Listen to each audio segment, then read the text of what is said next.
سب اپنے سچے مالک کی طرف پھیر دیے جائیں گے، اور وہ سارے جھوٹ جو انہوں نے گھڑ رکھے ہیں گم ہو جائیں گے۔ اب کچھ سوالات آئیں گے آیت نمبر 31 سے، جو انسان کو سوچنے پر مجبور وہ کر دیں گے۔ وہ سوالات ہیں اور ہمیں بھی ان کو بڑا دھیان سے سننا ہے اور سوچنا ہے۔ ان سے پوچھو، کون تم کو آسمان اور زمین سے روزی دیتا ہے؟ پہلا کوشچن ہے، کون دیتا ہے روزی؟ یہ سننے اور دیکھنے کی طاقت کس کے اختیار میں ہے؟ کون بے جان میں سے جاندار کو اور جاندار میں سے بے جان کو نکالتا ہے؟ کون اس دنیا کے نظام کی تدبیر کر رہا ہے؟ وہ ضرور کہیں گے کہ اللہ۔ تو کہو، پھر تم حقیقت کے خلاف چلنے سے پرہیز نہیں کرتے؟ تب تو یہی اللہ تمہارا حقیقی رب ہے۔ پھر حق کے بعد گمراہی کے سوا اور کیا باقی رہ گیا؟ آخر یہ تم کدھر پھرائے جا رہے ہو؟ اے نبی صلی اللہ علیہ وسلم، دیکھو، اس طرح اور نافرمانی کرنے والوں پر تمہارے رب کی بات سچی ہو گئی کہ وہ مان کر نہ دیں گے۔ اب وہ کام آئیں گے جو صرف معبود حقیقی ہی کر سکتا ہے، یعنی خدا ہی کر سکتا ہے۔ وہ کام آیت نمبر 34 آئیں گے۔ ان سے پوچھو، تمہارے ٹھہرائے ہوئے شریکوں میں وہ کوئی ہے جو پیدائش کی شروعات بھی کرتا ہو اور پھر اسے دہرائے بھی؟ یعنی کوئی ہے تمہارا جھوٹے خداؤں میں سے جو پیدا بھی کرتا ہو اور پھر اس کو دہرائے بھی، یعنی پھر دوبارہ مرنے کے بعد بھی اسے زندہ کر سکتا ہے؟ وہ کہو، وہ صرف اللہ ہے جو پیدائش کی شروعات بھی کرتا ہے اور اسے دہراتا بھی ہے۔ پھر تم یہ کس الٹی راہ پر وہ چلائے جا رہے ہو؟ ان سے پوچھو، تمہارے ٹھہرائے ہوئے شریکوں میں کوئی ایسا بھی ہے جو حق کی طرف رہنمائی کرتا ہو؟ یعنی تمہارے جو ٹھہرائے ہوئے شریک ہیں ان میں سے کوئی ایسا بھی ہے جو تمہیں ہدایت کا راستہ دکھاتا ہو کہ تمہارے لیے زندگی گزارنے کا طریقہ یہ ہے؟ کوئی ہے؟ کہو، وہ صرف اللہ ہے جو حق کی طرف رہنمائی کرتا ہے۔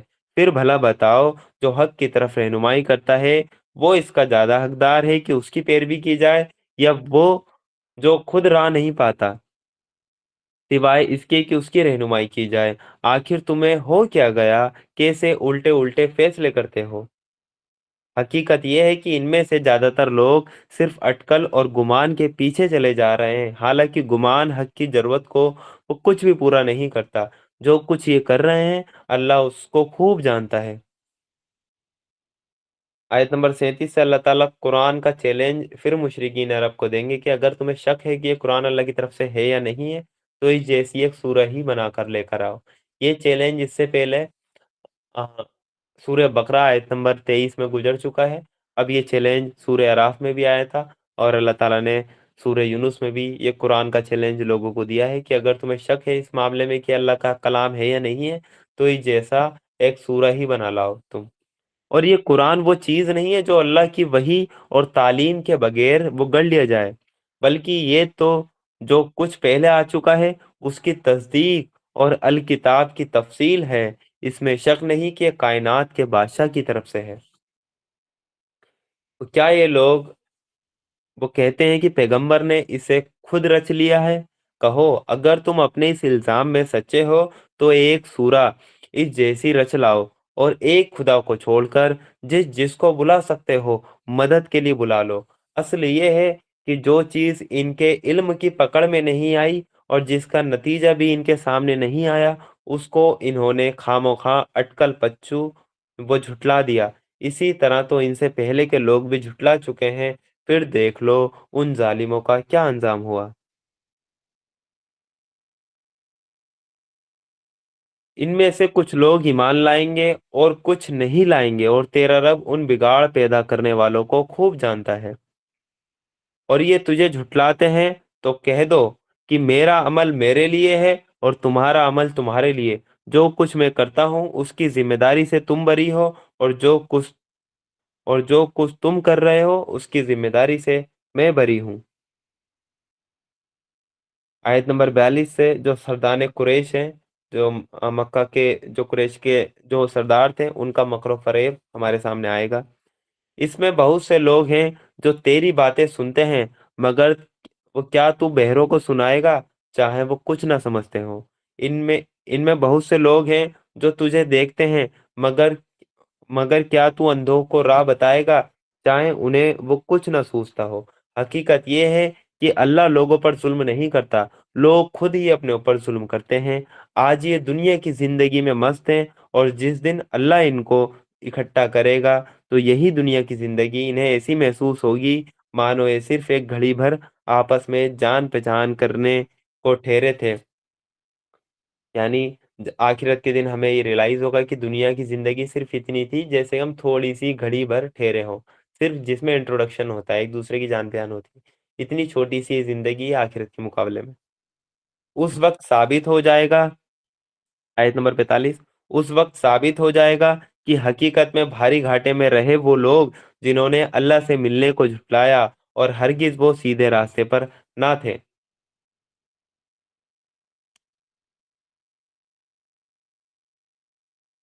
جن برے نتیجوں سے ہم تمہیں ڈرا رہے ہیں ان کا کوئی حصہ ہم تیرے جیتے جی دکھا دیں یا اس سے پہلے ہی تجھے اٹھا لیں، بہرحال انہیں آنا ہماری ہی طرف ہے، اور جو کچھ یہ کر رہے ہیں اس پر اللہ گواہ ہے۔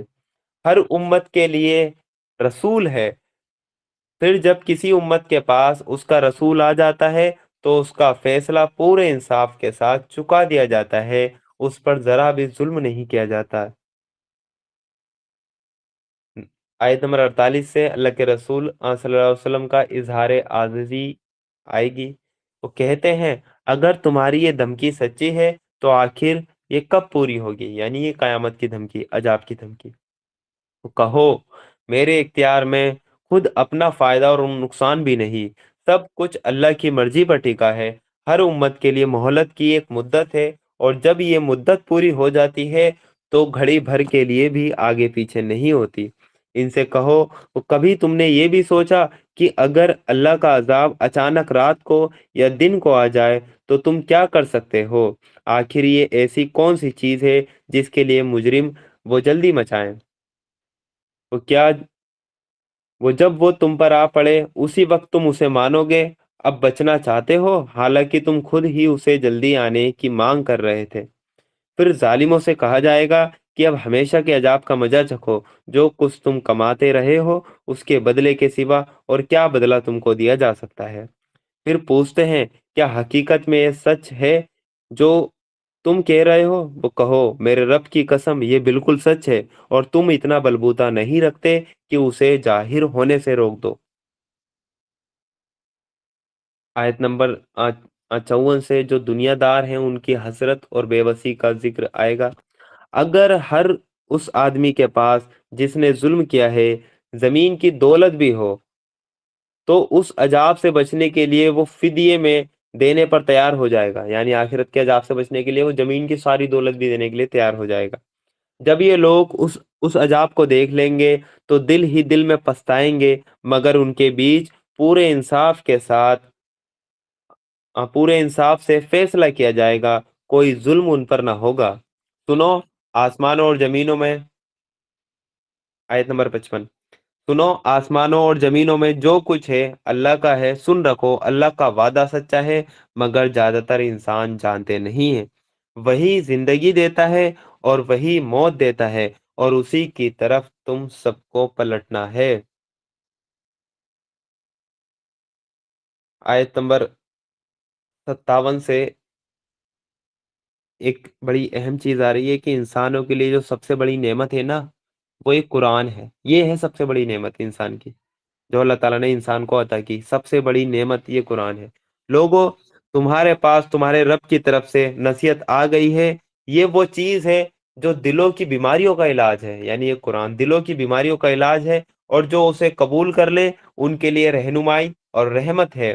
اور اے نبی صلی اللہ علیہ وسلم کو کہو کہ یہ اللہ کا فضل اور اس کی مہربانی ہے۔ آیت نمبر 58، یہ اللہ کا فضل اور اس کی مہربانی ہے کہ یہ چیز اس نے بھیجی ہے، اس پر تو لوگوں کو خوشی منانی چاہیے، یعنی اس قرآن پر، اس پر تو لوگوں کو خوشی منانی چاہیے۔ یہ ان سب چیزوں سے بہتر ہے جنہیں یہ لوگ سمیٹ رہے ہیں، یعنی دنیا کی سب سے بڑی نعمت یہ قرآن مجید ہے۔ آیت نمبر 59 میں اللہ تعالیٰ اسی چیز کا ذکر کریں گے کہ حرام اور حلال کا سارا اختیار صرف اور صرف اللہ اور اس کے رسول کو ہے۔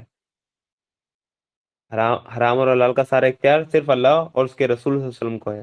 اے نبی صلی اللہ علیہ وسلم ان سے کہو تم لوگوں نے وہ کبھی یہ بھی سوچا ہے کہ جو روزی اللہ نے تمہارے لیے اتاری تھی اس میں سے تم نے خود ہی کسی کو حرام اور کسی کو حلال ٹھہرا لیا؟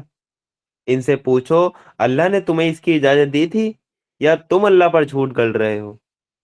جو لوگ اللہ پر یہ جھوٹ گڑتے ہیں ان کا کیا گمان ہے کہ قیامت کے دن ان سے کیا معاملہ ہوگا؟ اللہ تو لوگوں پر مہربانی کی نظر رکھتا ہے مگر زیادہ تر لوگ ایسے ہیں کہ شکر نہیں کرتے۔ آیت نمبر 61 سے اللہ تعالیٰ بیان کریں گے تلاوت قرآن اللہ تعالیٰ کا محبوب عمل ہے۔ تلاوت قرآن یعنی کہ اس قرآن کو پڑھنا۔ اے نبی صلی اللہ علیہ وسلم تم جس حال میں بھی ہوتے ہو اور قرآن میں سے جو کچھ بھی سناتے ہو اور لوگوں تم بھی جو کچھ کرتے ہو اس سب کے دوران میں ہم تم کو دیکھتے رہتے ہیں۔ یعنی جب بندہ قرآن پڑھتا ہے تو اللہ تعالیٰ ان سب کو دیکھتا رہتا ہے۔ کوئی ذرہ برابر چیز آسمان اور زمین میں ایسی نہیں ہے اور نہ چھوٹی اور نہ بڑی جو تیرے رب کی نظر سے چھپی ہو، ایک صاف دفتر یعنی رجسٹر میں وہ درج ہے۔ اللہ تعالیٰ نے ہمیں صاف بتا دیا آیت نمبر 61 میں کہ اللہ تعالیٰ تمہیں ہر حال میں دیکھ رہا ہے، اور اس قرآن کو لوگوں کو سنانا یہ اللہ تعالیٰ کا محبوب یہ عمل ہے۔ آیت نمبر 62 سے اللہ تعالیٰ کے جو دوست ہیں وہ کون ہیں؟ سنو جو اللہ کے دوست ہیں سنو جو اللہ کے دوست ہیں جو ایمان لائے، جنہوں نے تقوی کا رویہ اپنایا، یعنی ایمان لانے کے بعد وہ پرہیزگاری اختیار کی، ان کے لیے کسی ڈر اور دکھ کا موقع نہیں ہے۔ پھر آیت نمبر 64 میں کہا دنیا اور آخرت دونوں زندگیوں میں ان کے لیے خوشخبری ہی خوشخبری ہے، اللہ کی باتیں بدل نہیں سکتی، یہی بڑی کامیابی ہے۔ اے نبی صلی اللہ علیہ وسلم جو باتیں یہ لوگ تجھ پر بناتے ہیں وہ تجھے دکھی نہ کریں، عزت ساری کی ساری خدا کے اختیار میں ہے اور وہ سب کچھ سنتا اور جانتا ہے۔ آیت نمبر 66 سے اللہ تعالیٰ بتائیں گے کہ جو شرک کی بنیاد ہے نا وہ یقین پر نہیں ہے بلکہ ایک گمان پر ہے۔ صرف ایک گمان کی بیس پہ لوگ شرک کرتے ہیں، ان کے پاس کوئی یقینی علم نہیں ہے۔ جان لو آسمانوں کے بسنے والے ہو یا زمین کے سب اللہ کے مملوک ہیں یعنی ادھین ہیں، اور جو لوگ اللہ کے سوا وہ کچھ اپنے خود کے گڑے ہوئے شریکوں کو پکار رہے ہیں وہ نرے ووم اور گمان کے پیچھے چلنے والے ہیں اور صرف اٹکل سے کام لیتے ہیں۔ وہ اللہ ہی ہے جس نے تمہارے لیے رات بنائی کہ اس میں سکون حاصل کرو اور دن کو روشن بنایا، اس میں نشانیاں ہیں ان لوگوں کے لیے جو کھلے کانوں سے پیغمبر کے پیغام کو سنتے ہیں، یعنی رات اور دن میں کھلی کھلی نشانیاں ہیں اللہ تعالیٰ کے ہونے کی۔ آیت نمبر 68 سے اللہ تعالیٰ بتائیں گے کہ اللہ تعالیٰ کو اولاد کی کوئی ضرورت نہیں ہے۔ لوگوں نے کہہ دیا کہ اللہ نے کسی کو بیٹا بنایا ہے، سبحان اللہ، وہ تو بے نیاز ہے، آسمان اور زمین میں جو کچھ ہے سب اس کی ملکیت ہے، تمہارے پاس اس بات کے لیے آخر دلیل کیا ہے؟ کیا تم اللہ کے بارے میں وہ باتیں کہتے ہو جو تمہارے علم میں نہیں ہے؟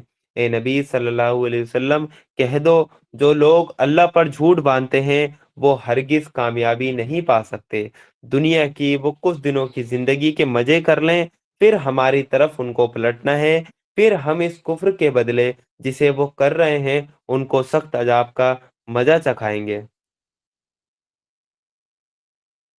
آیت نمبر 71 سے حضرت نوح علیہ السلام کی دعوت کا ذکر آئے گا۔ ان کو نوح کا قصہ سناؤ۔ نوح علیہ السلام وہی جو وہ کشتی والے جنہوں نے کشتی بنائی تھی اور پانی کے ذریعے ان کی قوم پر عذاب آیا تھا۔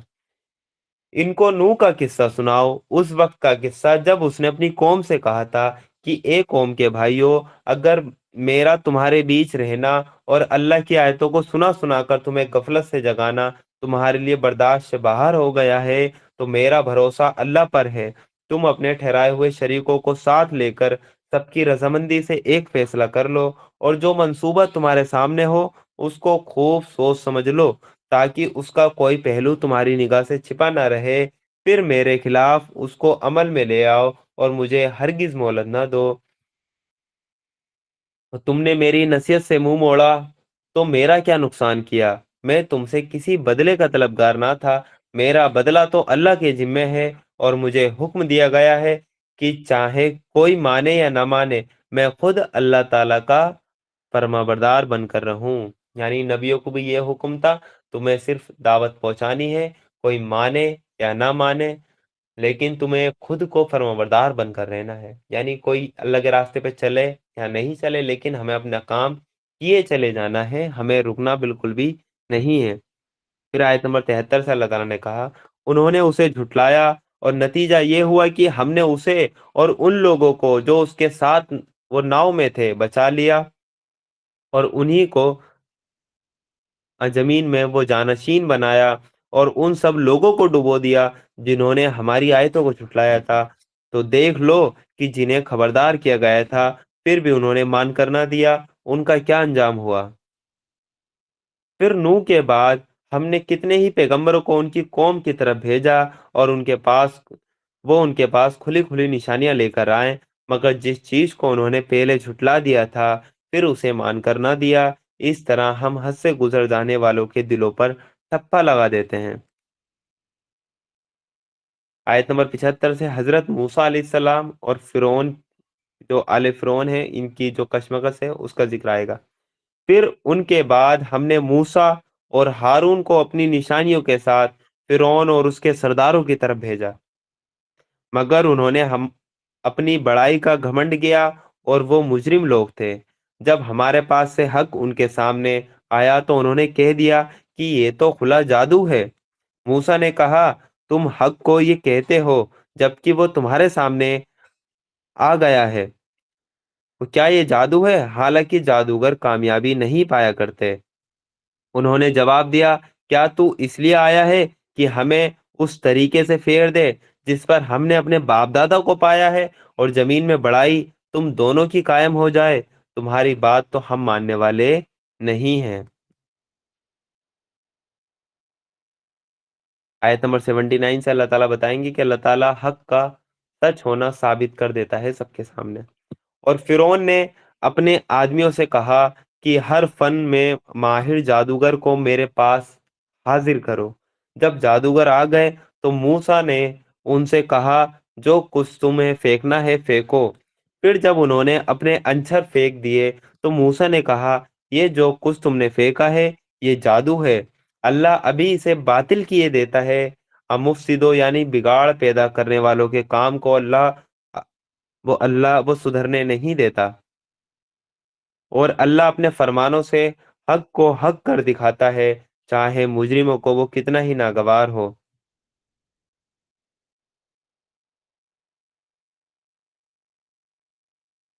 آیت نمبر 83 میں جو ہمیں سیکھنے کو ملے گا 83 سے، وہ یہ ہے کہ حق کا ساتھ دینے میں ہمیشہ جو پہل کی ہے وہ نوجوانوں نے کی ہے۔ یعنی اگر حق کہیں آیا ہے تو جو نوجوان ہوتے ہیں اس قوم کے، وہ اس کو سب سے پہلے قبول کرتے ہیں اس حق کو۔ اور آج بھی یہی مطلب پیٹرن ہے، اور قیامت تک یہی رہے گا۔ جو یوتھ ہے وہ اس حق کو سب سے پہلے قبول کرتی ہے جب ان پر حق واضح ہو جاتا ہے۔ پھر دیکھو کہ موسیٰ کو اس کی قوم میں سے وہ کچھ نوجوانوں کے سوا کسی نے نہ مانا۔ یعنی سب سے پہلے کون ایمان لائے؟ نوجوان۔ فرعون فرعون کے ڈر سے اور خود اپنی قوم کے بڑے لوگوں کے ڈر سے، جنہیں ڈر تھا کہ فرعون ان کو عذاب میں مبتلا کرے گا۔ یعنی لوگ ایمان اس لیے نہیں لائے، انہیں دو چیز کا ڈر تھا، ایک تو فرعون کا تھا، دوسرا اپنی قوم کے ہی بڑے لوگوں کا، یعنی یہ باپ دادا کیا کہیں گے۔ لیکن نوجوان جو ہوتے ہیں وہ ابھی گرم گرم خون ہوتا ہے، وہ نہیں مانتے، حق آ گیا وہ قبول کر لیتے ہیں، وہ جان کی بازی لگانے کے لیے بھی تیار ہو جاتے ہیں۔ اسی چیز کے بارے میں اللہ تعالیٰ نے یہاں پر ہمیں بتایا ہے کہ موسیٰ علیہ السلام پر بھی سب سے پہلے وہ نوجوان تھے وہ ایمان لائے تھے۔ اور پھر اللہ تعالیٰ نے اسی آیت میں کہا، اور سچ تو یہ ہے کہ فرعون زمین میں غلبہ رکھتا تھا اور وہ ان لوگوں میں سے تھا جو کسی حد پر رکتے نہیں ہیں۔ یعنی اتنا ظلم اور زیادتی وہ کرتا تھا کہ ہر لمٹ وہ کراس کیا وہ ہر لمٹ کو کراس کر دیا کرتا تھا۔ موسیٰ نے اپنی قوم سے کہا کہ لوگوں، اگر تم واقعی اللہ پر ایمان رکھتے ہو تو اس پر بھروسہ کرو اگر مسلمان ہو۔ انہوں نے جواب دیا، ہم نے اللہ ہی پر بھروسہ کیا، اے ہمارے رب، ہمیں ظالم لوگوں کے لیے فتنہ نہ بنا، اور اپنی رحمت سے ہم کو وہ کافروں سے چھٹکارا دے۔ آیت نمبر 87 میں بتایا جاتا ہے کہ حضرت موسیٰ علیہ السلام کا جو قبلہ تھا نا وہ خانہ کعبہ تھا. ہم نے موسیٰ اور اس کے بھائی کو اشارہ کیا کہ مصر میں وہ کچھ مکان اپنی قوم کے لیے حاصل کر لو اور اپنے ان مکانوں کو قبلہ ٹھہرا لو اور نماز قائم کرو اور ایمان والوں کو خوشخبری دے دو. یعنی مصر میں آپ ایک گھر متعین کر لو اور اسے اپنا قبلہ ٹھہرا لو اور وہیں آپ کو نماز قائم کرنی ہے. پھر موسیٰ علیہ السلام نے آل فرعون کے خلاف بد دعا کی. آیت نمبر 88 سے موسیٰ نے دعا کی، اے ہمارے رب، تو نے فرعون اور اس کے سرداروں کو دنیا کی زندگی میں زینت اور مال دے رکھے ہیں. اے رب، کیا یہ اس لیے ہیں کہ وہ لوگوں کو تیری راہ سے بھٹکائیں؟ اے رب، ان کے مال غارت کر دے اور ان کے دلوں پر ایسی مہر کر دے کہ ایمان نہ لائیں جب تک دردناک عذاب نہ دیکھ لیں. اللہ نے جواب میں فرمایا، تم دونوں کی دعا قبول کی گئی. جمے رہو اور ان لوگوں کی ہرگز پیروی نہ کرو جو علم نہیں رکھتے. آیت نمبر 90 سے فرعون کا عبرتناک انجام کے بارے میں بتایا جائے گا. اور ہم بنی اسرائیل کو سمندر سے گزار لے گئے. پھر فرعون اور اس کا لشکر ظلم اور جاتی کے مقصد سے ان کے پیچھے چلا، یہاں تک کہ جب فرعون ڈوبنے لگا تو بول اٹھے، میں نے مان لیا حقیقی خدا اس کے سوا کوئی نہیں ہے جس پر بنی اسرائیل ایمان لائیں، اور میں بھی فرما برداری میں سر جھکا دینے والوں میں سے ہوں. آیت نمبر 90 میں اللہ تعالیٰ نے فرعون کی جو کارستانی ہے اس کا ذکر کیا ہے کہ فرعون ایمان ایسے وقت پہ لایا جب وہ ڈوبنے لگا، اور اس وقت وہ کہنے لگا کہ میں ایمان لے آیا کہ بنی اسرائیل کے رب پر، اور میں نے بھی فرمانبرداری میں وہ سر جھکا دیا. تو آیت نمبر 90 بڑی غور و فکر کرنے والی ہے کہ اینڈ وقت پہ ایمان لانے کے لیے اینڈ وقت پہ ایمان لانے کا کوئی فائدہ نہیں ہوگا. ابھی ٹائم ہے، ابھی موقع ہے، ابھی غور و فکر کر لیں اور ابھی عمل کر لیں، ابھی اپنی آخرت ہمیں بنانی ہے. اللہ تعالیٰ نے کہا آیت نمبر 91 میں، اللہ تعالیٰ نے وہ جواب دیا گیا، اب ایمان لاتا ہے حالانکہ اس سے پہلے تک تو نافرمانی کرتا رہا اور بگاڑ پیدا کرنے والوں میں سے تھا. اب فرعون اب ایمان لاتا ہے تو، یہ اللہ تعالیٰ نے کہا. اب تو ہم صرف تیری لاش ہی کو بچائیں گے تاکہ تو بعد کی نسلوں کے لیے عبرت کی نشانی بنے. اللہ تعالیٰ نے یہ سورہ یونس میں کہہ دیا کہ ہم تیری لاش ہی کو بچائیں گے، اس کو قیامت تک ہم ختم ہونے نہیں دیں گے تاکہ بعد کے لوگوں کے لیے عبرت کی نشانی بنے. سورہ یونس کی آیت ہے جو کہ اللہ کے رسول صلی اللہ علیہ وسلم کے ٹائم میں وہ نازل ہوئی تھی مکی زندگی میں. اور ہم دیکھتے ہیں کہ ابھی 1600 کچھ میں ایک جو سائنٹسٹ تھا اس کو ایک لاش ملی تھی، اور اس نے کیلکولیٹ کر کے بتایا کہ یہ تو اتنی 3,000 یا 4,000 سال پرانی لاش ہے، اور وہی فرعون کی لاش تھی.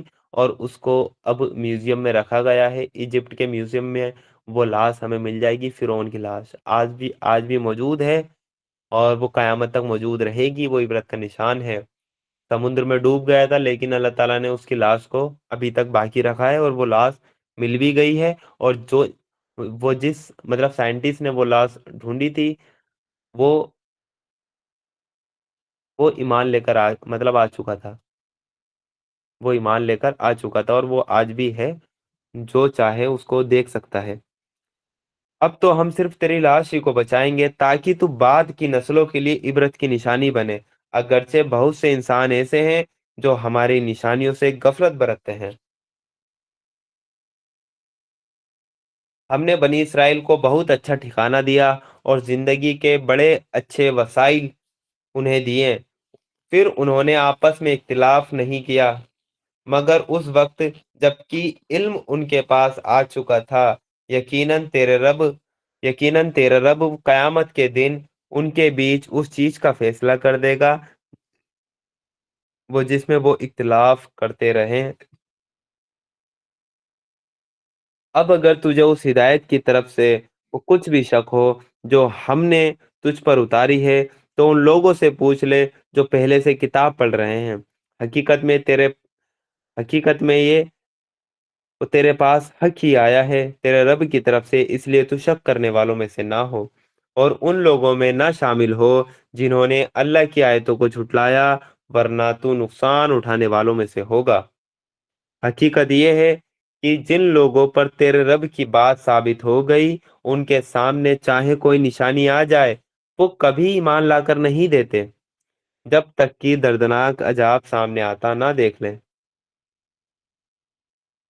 آیت نمبر 98 سے اللہ تعالیٰ یونس علیہ السلام کی قوم کا ذکر کریں گے، اور یونس علیہ السلام جو نبی تھے اپنی قوم کی طرف بھیجے گئے تھے، اور انہوں نے خوب دعوت و تبلیغ کی، ایک اللہ کی طرف بلایا، لیکن وہ قوم سے مایوس ہو گئے اور وہ اللہ تعالیٰ کا حکم آنے سے پہلے ہی اپنی قوم کو چھوڑ کر بستی سے نکل گئے کہ اس قوم پہ اب وہ اس قوم کو اب کیا مطلب کہ تبلیغ کی جائے جو اپنے نبی کی بات کو ہی نہیں سن رہی، یعنی اللہ تعالیٰ کی طرف سے ابھی حکم نہیں آیا تھا، اور وہ اپنی قوم کو خود ہی مطلب مایوس ہو کر چلے گئے کہ اب یہ ایمان نہیں لائیں گے، اس بستی کو چھوڑ کر چلے گئے۔ تو اللہ تعالیٰ کو یہ بات بڑی وہ ناپسندیدہ لگی کہ نبی میدان کیسے چھوڑ سکتا ہے جب تک کہ اللہ کی طرف سے حکم نہیں آیا ہے۔ تو یونس علیہ السلام گئے اور کشتی میں سوار ہوئے، تو اللہ تعالیٰ نے کیا کرا، اس کشتی کو ڈبو دیا، اور یونس علیہ السلام بھی پانی میں وہ ڈوب گئے، اور وہاں انہیں ایک ویل مچھلی یونس علیہ السلام کو کھا لیتی ہے، اور یونس علیہ السلام اس ویل مچھلی کے پیٹ میں چلے جاتے ہیں، اور پھر انہیں ریئلائز ہوتا ہے کہ میں اپنی قوم کو چھوڑ آیا تھا، اس لیے اللہ تعالیٰ کی طرف سے یہ مجھ پر یہ آزمائش آئی ہے، اور پھر انہوں نے مچھلی کے پیٹ سے دعا کری کہ لا الہ الا انت سبحانک انی کنت من الظالمین، کہ بے شک اے اللہ تعالیٰ تیرے سوا کوئی معبود برحق نہیں، اور بے شک میں ہی خطا کاروں میں سے ہوں، بے شک میں ہی خطا کاروں میں سے ہوں۔ اور اللہ کے رسول صلی اللہ علیہ وسلم فرماتے ہیں کہ اگر یونس مچھلی کے پیٹ میں یہ دعا نہیں کرتا تو قیامت کے دن تک وہ مچھلی کے پیٹ میں ہی رہتا، وہ مچھلی کے پیٹ سے نہیں نکلتا اگر یہ دعا نہیں کرتا۔ اور پھر اس دعا کے بارے میں اللہ کے رسول نے ہمیں بتایا کہ اس دعا کے ساتھ جو بندہ بھی دعا مانگے گا اللہ تعالیٰ اس کی دعا کو قبول کرے گا، یعنی یہ دعا اتنی برکت والی یہ دعا اللہ تعالیٰ نے رکھی ہے۔ اب یونس علیہ السلام کی قوم کی مثال ہی مطلب یہاں سے آئے گی آیت نمبر 98 سے۔ اور یونس علیہ السلام کے جانے کے بعد ان کی قوم نے دیکھا، اور وہ پھر مطلب توبہ کر کے وہ ایمان لے کر آ گئی تھی قوم، یعنی وہ یونس علیہ السلام نا امید ہو کر چھوڑ کر چلے گئے تھے، لیکن بعد میں قوم نے دیکھا کہ عذاب کے آثار ہمیں لگ رہے ہیں، اور اس کو دیکھ کر انہوں نے ترنت توبہ کر لی پوری قوم نے، اور وہ پھر ایمان والے ہو گئے تھے۔ تو یہی ذکر آیت نمبر 98 سے آئے گا۔ پھر کیا ایسی کوئی مثال ہے کہ ایک بستی عذاب دیکھ کر ایمان لائی ہو اور اس کا ایمان اس کے لیے فائدہ مند ثابت ہوا ہو؟ یعنی اللہ تعالیٰ کہہ رہے ہیں کوئی بستی ایسی ہے جو عذاب کے آثار دیکھ کے ایمان لے آئی ہو اور اس کا ایمان اس کے لیے ثابت ہوا ہو۔ یونس کی قوم کے سوا اس کی کوئی مثال نہیں، صرف یونس علیہ السلام کی قوم تھی جو پوری کی پوری انہوں نے توبہ کر لی تھی، اس کے سوا کوئی مثال نہیں۔ وہ قوم جب ایمان لے آئی تھی تو البتہ ہم نے اس پر سے دنیا کی زندگی میں رسوائی کا عذاب ٹال دیا تھا، اور اس کو ایک مدت تک زندگی سے فائدہ اٹھاتے رہنے کا موقع دے دیا تھا۔ اگر تیرے رب کی مرضی یہ ہوتی کہ زمین میں سب ایمان والے کی کہ زمین میں سب ایمان والے اور فرمانبردار ہی ہوں تو سارے زمین والے ایمان لے آئے ہوتے، پھر کیا تو لوگوں کو مجبور کرے گا کہ وہ ایمان والے ہو جائیں؟ آیت نمبر 99 میں اللہ تعالیٰ نے انسانوں کو سوچ بچار میں ڈالا ہے کہ اگر اللہ تعالیٰ کی مرضی یہی ہوتی کہ سب ایمان والے ہو جائیں، سب ایمان ہی لے آئیں، تو کیا زمین میں کوئی بستا؟ لیکن اللہ تعالیٰ نے کیا، پھر کیا تم لوگوں کو مجبور کرو گے کہ وہ ایمان لے آئیں؟ جب اللہ تعالیٰ کی مرضی یہ نہیں کہ ہمیں زبردستی کا ایمان چاہیے، تو پھر تم کیوں سوچ رہے ہو؟ آپ کا جو کام ہے آپ کو وہ کیے چلے جانا ہے، چاہے کوئی آئے یا نہیں آئے، کوئی آپ کی بات سنے یا نہیں سنے، کوئی آپ کا ساتھ دے یا نہ دے، لیکن آپ کو اپنا کام کیے چلے جانا ہے۔ آیت نمبر 99 بڑی سوچ اور بچار کرنے والی ہے ہمارے لیے۔ پھر اللہ تعالیٰ نے کہا کوئی جاندار اللہ کی اجازت کے بنا ایمان نہیں لا سکتا، اور اللہ کا یہ طریقہ ہے کہ جو لوگ عقل سے کام نہیں لیتے وہ ان پر گندگی ڈال دیتا ہے۔ آیت نمبر 101 سے اللہ تعالیٰ بتائیں گے کہ ایمان جو ہے اللہ تعالیٰ کی آیتوں پر غور و فکر کرنے سے حاصل ہوتا ہے، اللہ تعالیٰ کی نشانیوں پر غور و فکر کرنے سے۔ نشانیاں وہ کائنات میں بھی اللہ تعالیٰ کی نشانیاں اس پہ غور و فکر کریں گے تو بھی ایمان حاصل ہوگا، اور یہ جو قرآن ہے اس پہ غور و فکر کرو گے تو بھی ایمان حاصل ہوگا۔ ان سے کہو وہ زمین اور آسمان میں جو کچھ ہے اسے آنکھ کھول کر دیکھو، اور جو لوگ ایمان لانا ہی نہیں چاہتے ان کے لیے نشانیاں اور خبردار کرنا آخر کیا فائدے مند ہو سکتا ہے؟ اب یہ لوگ اس کے سوا اور کس چیز کے انتظار میں ہیں کہ وہی برے دن دیکھیں جو ان سے پہلے وہی برے دن دیکھیں جو ان سے پہلے وہ گزرے ہوئے لوگ دیکھ چکے ہیں۔ ان سے کہو اچھا انتظار کرو، میں بھی تمہارے ساتھ انتظار کرتا ہوں۔ پھر جب ایسا وقت آتا ہے تو ہم اپنے رسولوں کو اور ان لوگوں کو بچا لیا کرتے ہیں جو ایمان لائے ہوں۔ ہمارا یہی طریقہ ہے، ہم پر یہ حق ہے کہ ایمان والوں کو بچا لیں۔ آیت نمبر 104 سے اللہ تعالیٰ بتائیں گے حق اور باطل میں سمجھوتا ہرگز نہیں ہو سکتا۔ اے نبی صلی اللہ علیہ وسلم کہہ دو کہ لوگو، اگر تم ابھی تک میرے دین کے بارے میں وہ کسی شک میں ہو تو سن لو کہ تم اللہ کے سوا جن کی بندگی کرتے ہو میں ان کی بندگی نہیں کرتا، بلکہ صرف اسی اللہ کی بندگی کرتا ہوں جس کے قبضے میں تمہاری موت ہے، اور مجھے حکم دیا گیا ہے کہ میں ایمان لانے والوں میں سے ہوں، اور مجھ سے فرمایا گیا ہے تو یکسو ہو کر اپنے آپ کو ٹھیک ٹھیک اس دین پر قائم کر دے اور ہرگز ہرگز مشرکوں میں سے نہ ہو، اور اللہ کو چھوڑ کر کسی ایسی ہستی کو نہ پکار جو جو تجھے نہ فائدہ پہنچا سکتی ہے نہ نقصان۔ اگر تو ایسا کرے گا تو ظالموں میں سے ہوگا۔ اگر اللہ تجھے مصیبت میں ڈالے تو خود اس کے سوا کوئی نہیں جو اس مصیبت کو ٹال دے، اور اگر وہ تیرے حق میں کسی بھلائی کا ارادہ کرے تو اس کی مہربانی کو پھیرنے والا بھی کوئی نہیں ہے۔ وہ اپنے بندوں میں سے جس کو چاہتا ہے اپنے فضل سے نوازتا ہے، اور وہ معاف کرنے والا اور رحم کرنے والا ہے۔ آیت نمبر 108 اور 109 آخری آیتیں ہیں سورہ یونس کی۔ اس میں قرآن کا دو ٹوک اعلان ہمیں ملتا ہے۔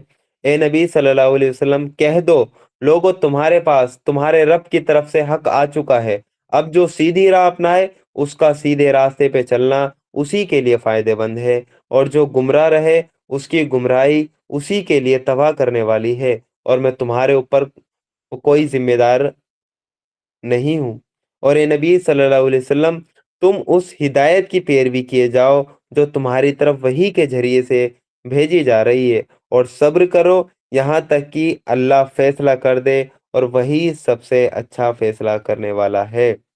الحمدللہ سورہ یونس ہماری یہاں مکمل ہوتی ہے، اور سورہ ہود جو سورہ نمبر 11 ہے وہ اس کا ہمارا آغاز ہوتا ہے۔ اس میں 123 آیتیں ہیں، اور یہ بھی مکی مکی زندگی میں جو آخری دور ہے سورہ یونس کے بعد ہی یہ سورہ نازل ہوئی ہے۔ اور حدیث میں آتا ہے کہ حضرت ابو بکر نے اللہ کے رسول صلی اللہ علیہ وسلم سے کہا کہ میں دیکھتا ہوں کہ آپ بوڑھے ہوتے جا رہے ہیں، اس کی اس کی کی وجہ کیا ہے، اس کا ریزن کیا ہے؟ تو جواب میں اللہ کے رسول صلی اللہ علیہ وسلم نے فرمایا مجھ کو سورہ ہود اور اس جیسے مضمون والی صورتوں نے بوڑھا کر دیا۔ یعنی ان سورہ میں اللہ تعالیٰ کا عذاب آیا ہے قوموں پر، اس لیے اللہ کے رسول صلی اللہ علیہ وسلم نے کہا کہ مجھے سورہ ہود اور ان جیسی مضمون والی سورہ نے بوڑھا کر دیا۔ تو اس سے اندازہ ہوتا ہے کہ اللہ کے رسول صلی اللہ علیہ وسلم اللہ کے رسول صلی اللہ علیہ وسلم کے لیے وہ زمانہ وہ کتنا سخت تھا، جو آخری دور تھا وہ کتنا سخت تھا۔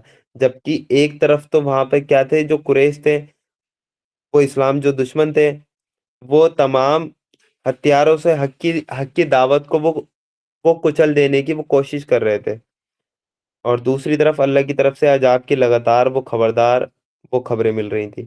یعنی ایک طرف وہ قریش تھے جو اپنی روش سے باز نہیں آ رہے تھے، وہ حق کو کچلنا چاہتے تھے، دوسری طرف اللہ تعالیٰ ایسی صورتیں نازل کر رہا تھا جس میں عذاب کا ذکر تھا۔ تو اللہ کے رسول صلی اللہ علیہ وسلم کو یہ ڈر تھا کہ میری قوم پہ عذاب نہ آ جائے اللہ تعالیٰ کا، یہ میری بات مان کر نہیں دے رہی۔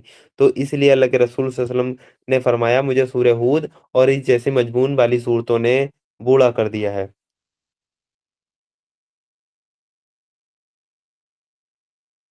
آیت نمبر 1 سے سٹارٹ کرتے ہیں سورہ ہود، 123 اس میں آیتیں ہیں۔ اعوذ باللہ من الشیطان الرجیم، بسم اللہ الرحمن الرحیم۔ الف لام را، یعنی یہ حروف مقطعات ہیں جو سٹارٹنگ میں آتے ہیں۔ فرمان ہے جس کی آیتیں پختہ اور تفصیل سے بیان ہوئی ہیں، ایک حکمت والی اور خبر رکھنے والی ہستی کی طرف سے، کہ تم بندگی نہ کرو مگر صرف اللہ کی، میں اس کی طرف سے تم کو خبردار کرنے والا بھی ہوں اور خوشخبری دینے والا بھی ہوں۔ اور یہ کہ تم اپنے رب سے معافی چاہو اور اس کی طرف پلٹ آؤ تو وہ ایک خاص مدت تک تم کو اچھا سامان زندگی دے گا اور ہر صاحب فضل کو اس کا فضل عطا کرے گا۔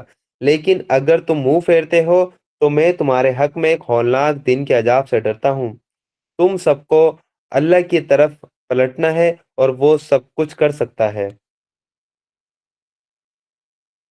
دیکھو یہ لوگ اپنے سینوں کو موڑتے ہیں تاکہ اس سے چھپ جائیں۔ وہ خبردار، جب یہ کپڑوں سے اپنے آپ کو ڈھانپتے ہیں، اللہ ان کے چھپے کو بھی جانتا ہے اور کھلے کو بھی۔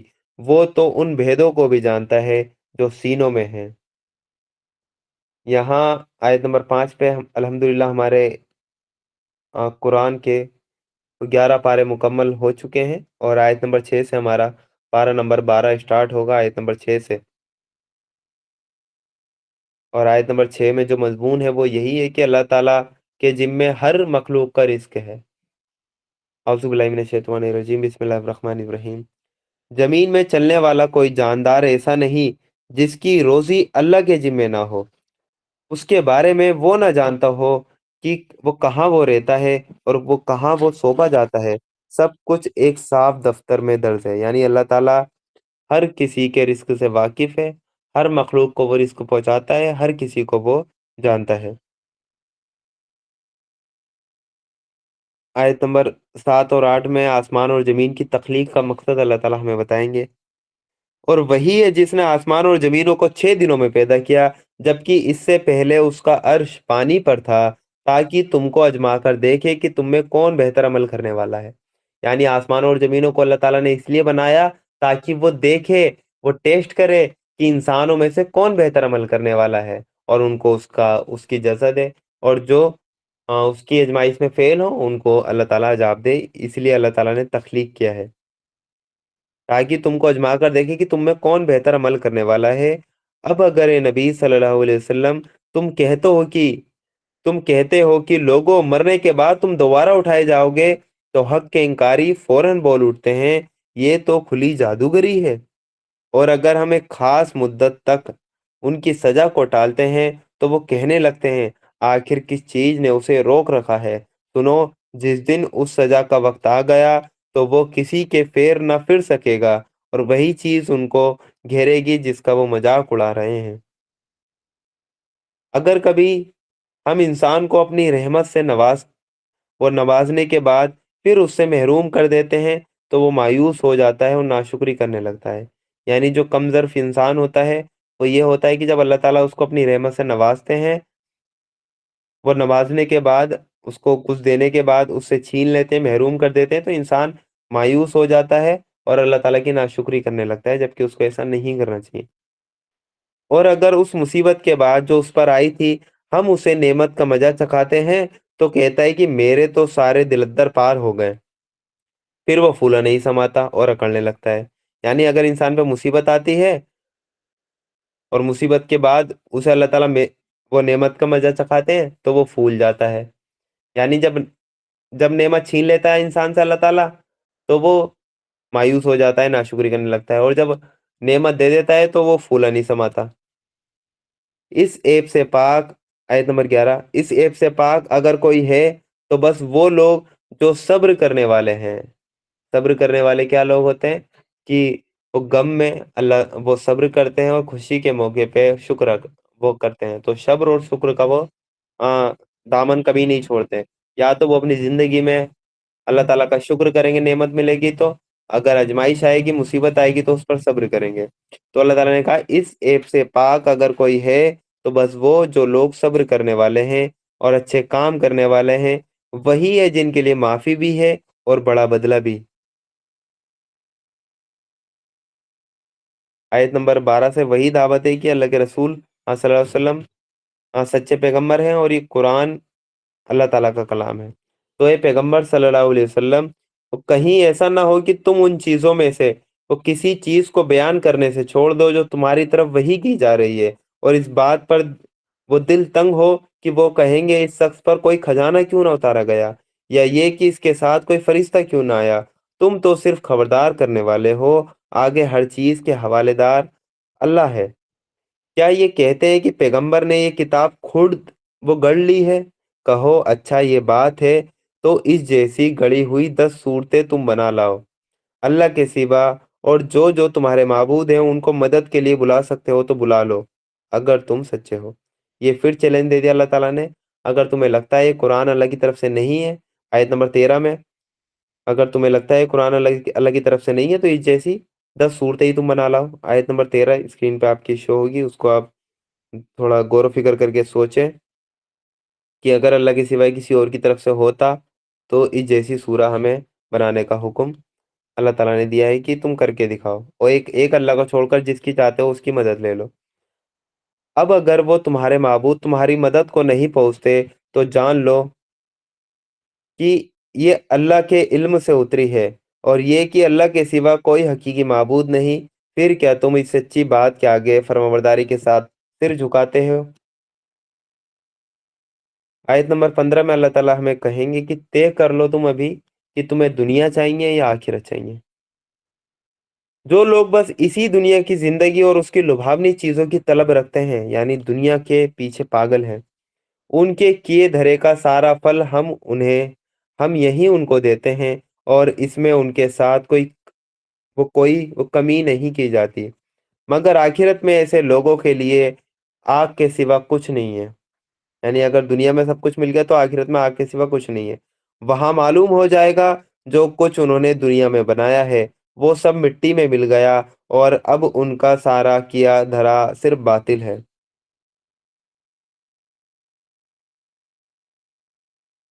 آیت نمبر 17 میں اللہ تعالیٰ بتائیں گے جو لوگ قرآن مجید پر ایمان لے کر آئیں وہی سلیم الفطرت لوگ ہیں، یعنی ان کا ضمیر وہ زندہ ہے، وہ فطرت اپنی اپنی وہ مطلب فطرت پہ ہیں، اسی فطرت پہ جس پر اللہ تعالیٰ نے ان کو پیدا کیا ہے۔ پھر بھلا وہ شخص جو اپنے رب کی طرف سے ایک صاف گواہی رکھتا تھا، اس کے بعد ایک گواہ بھی پالنہار کی طرف سے اس گواہی کی تائید میں آ گیا، یعنی ایک گواہی تو وہ اپنی فطرت میں رکھتا تھا کہ خدا ایک ہے، اور دوسری گواہی کون آئی؟ پیغمبر کی، یعنی پیغمبر بھی اسی طرف لوگوں کو بلانے لگا۔ تو پھر بھلا وہ شخص جو اپنے رب کی طرف سے ایک صاف گواہی رکھتا تھا اپنی فطرت میں، اس کے بعد ایک گواہ بھی پالنہار کی طرف سے اس گواہی کی تائید میں آ گیا، یعنی کہ رسول اور پیغمبر، اور پہلے موسیٰ کی کتاب رہنما اور رحمت کے طور پر آئی ہوئی بھی موجود تھی، کیا وہ بھی دنیا پرستوں کی طرح اس سے انکار کر سکتا ہے؟ ایسے لوگ تو اس پر ایمان ہی لائیں گے، اور انسانی گروہ میں سے جو کوئی اس کا انکار کرے تو اس کے لیے وہ جس جگہ کا وعدہ ہے وہ دوزخ ہے۔ اس لیے پیغمبر صلی اللہ علیہ وسلم تم اس چیز کی طرف سے کسی شک میں نہ پڑنا، یہ حق ہے تمہارے رب کی طرف سے، مگر زیادہ تر لوگ نہیں جانتے۔ اور اس آدمی سے بڑھ کر ظالم اور کون ہوگا جو اللہ پر جھوٹ گڑے؟ ایسے لوگ اپنے رب کے سامنے پیش ہوں گے، اور گواہ گواہی دیں گے کہ یہ ہے وہ لوگ جنہوں نے اپنے رب پر جھوٹ گڑا تھا۔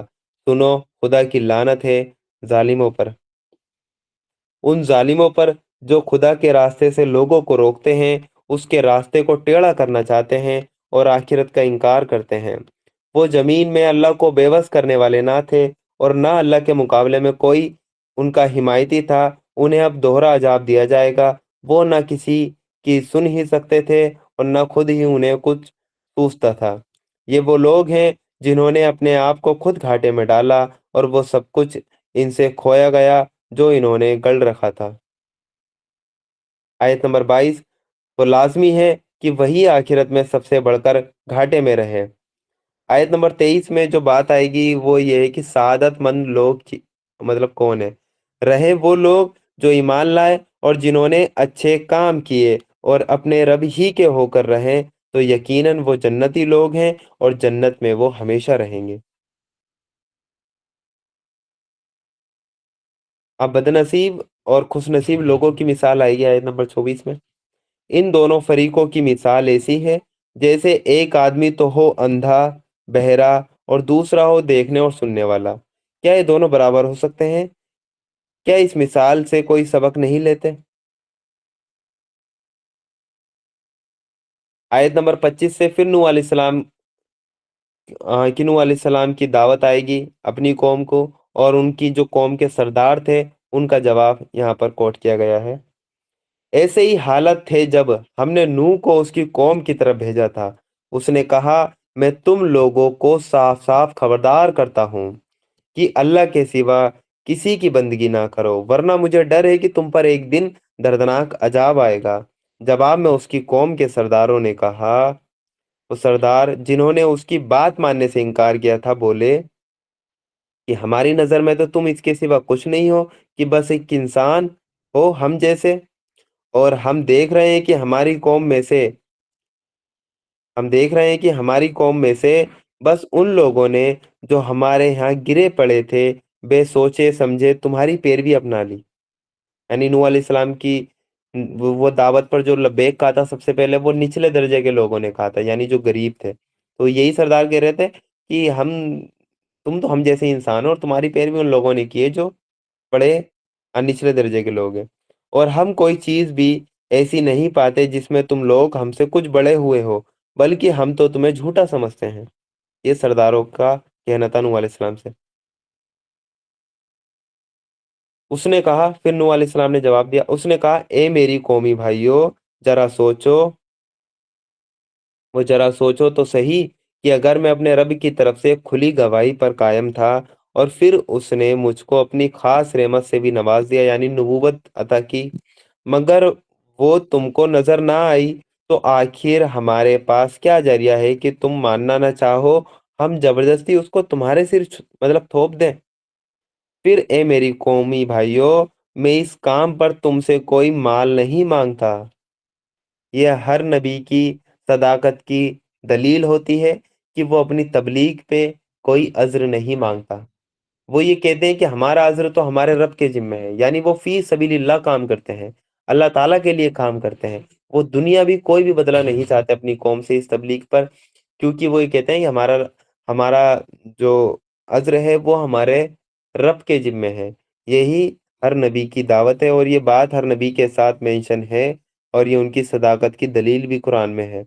تو اے میری قومی بھائیوں، اس کام پر تم سے کوئی مال نہیں مانگتا، میرا بدلہ تو اللہ کے ذمہ ہے، اور میں ان لوگوں کو دھکے دینے سے بھی رہا جنہوں نے میری بات مانی ہے، وہ آپ ہی اپنے رب کے پاس جانے والے ہیں، مگر میں دیکھتا ہوں تم لوگ وہ ناسمجھی دکھا رہے ہیں، ناسمجھی دکھا رہے ہو۔ یعنی نوح علیہ السلام نے کہا میں ان لوگوں کو تو دھکا دینے والا نہیں ہوں جو مجھ پر ایمان لے آئے، چاہے وہ غریب ہیں، چاہے وہ نچلے درجے کے لوگ ہیں تمہارے، لیکن اسلام میں تو کوئی وہ کاسٹ سسٹم ہے نہیں۔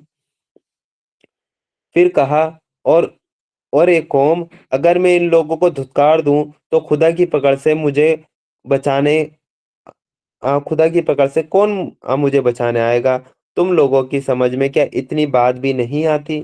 اور میں تم سے نہیں کہتا کہ میرے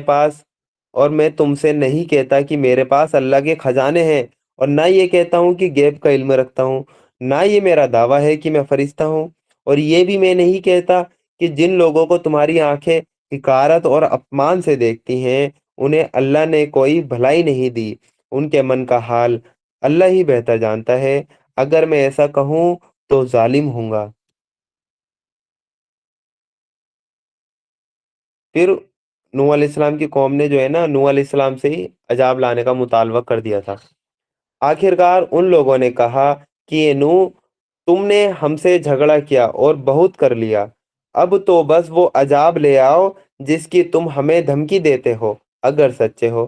نوح نے جواب دیا، وہ تو اللہ ہی لائے گا اگر چاہے گا، اور تم اتنا بلبوتا نہیں رکھتے کہ اسے روک دو۔ اب اگر میں تمہارا کچھ بھلا کرنا بھی چاہوں تو میرا بھلا چاہنا وہ تمہیں کوئی فائدہ نہیں دے سکتا، جبکہ اللہ ہی نے تمہیں بھٹکا دینے کا ارادہ کر لیا ہو، وہی تمہارا رب ہے اور اسی کی طرف تمہیں پلٹنا ہے۔ اے نبی صلی اللہ علیہ وسلم، کیا یہ لوگ کہتے ہیں کہ اس آدمی نے سب کچھ وہ خود گڑھ لیا ہے؟ ان سے کہو، اگر میں نے یہ خود گڑھا ہے تو مجھ پر اپنے جرم کی ذمہ داری ہے، اور جو جرم تم کر رہے ہو اس کی ذمہ داری سے میں بری ہوں۔ جو لوگ اہل حق کا مذاق اڑاتے ہیں ان کا کیا انجام ہے، وہ آیت نمبر 36 سے آئے گا۔